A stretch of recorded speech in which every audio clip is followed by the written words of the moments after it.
ఇవాళ రేవంత్ పాలనలో అసలు ఎక్కడ చూసినా మాఫియా. నిన్న మనం చూసినాం కదా, ఒక మంత్రి గారి కుమారుడు వాళ్ళని బౌన్సర్లను వేసుకొని పోయి భూములు కబ్జా పెట్టుడు, ముఖ్యమంత్రి గారి సన్నిహితుడు తుపాకీ పెట్టి పారిశ్రామికవేత్తలను బెదిరించుడు. ఇట్లా అంటే ఇన్వెస్ట్మెంట్ క్యాపిటల్గా బీఆర్ఎస్ ప్రభుత్వం హైదరాబాద్ను తయారు చేస్తే వీళ్ళు క్రైమ్ క్యాపిటల్గా వీళ్ళు హైదరాబాద్ను మలిపినరు. క్రైమ్ క్యాపిటల్ అయిపోయింది. హోంమంత్రే ముఖ్యమంత్రి. మళ్ళీ బాధ ఏంటంటే ఈయన ఏ శాఖ పెట్టుకుంటే అది అవుట్, విద్యాశాఖ పెట్టుకుంటే అది అవుట్ అయిపోయింది, హోంమంత్రి పెట్టుకుంటే ఇది అవుట్ అయిపోయింది, మున్సిపల్ పెట్టుకుంటే కంప్ అయిపోయింది, అవినీతి కంప్ అయిపోయింది.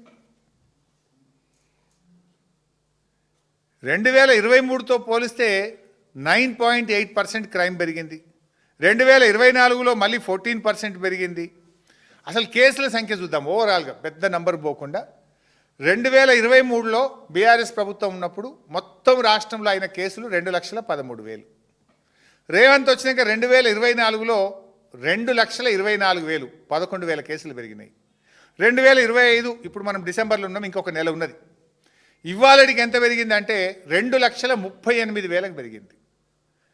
అంటే దాదాపు 25,000 కేసులు రేవంత్ హయాంలో ఈ 11 నెలలనే పెరిగినాయి. అంటే కేసులు పెరుగుతున్నాయి, క్రైమ్ పెరుగుతున్నది. నడి రోడ్డు మీద ఇవాళ హత్యలు జరుగుతున్నటువంటి పరిస్థితి. మర్డర్ కేసులు 16% పెరిగినాయి. నడి రోడ్డు మీద 88 హత్యలు జరిగినాయి. ఇంకా డీటెయిల్స్ చాలా ఉన్నాయి. 2023తో చూస్తే 50% కేసులు పెరిగినాయి. కేసులు పెరుగుతున్నాయి, ఆదాయం తగ్గుతుంది.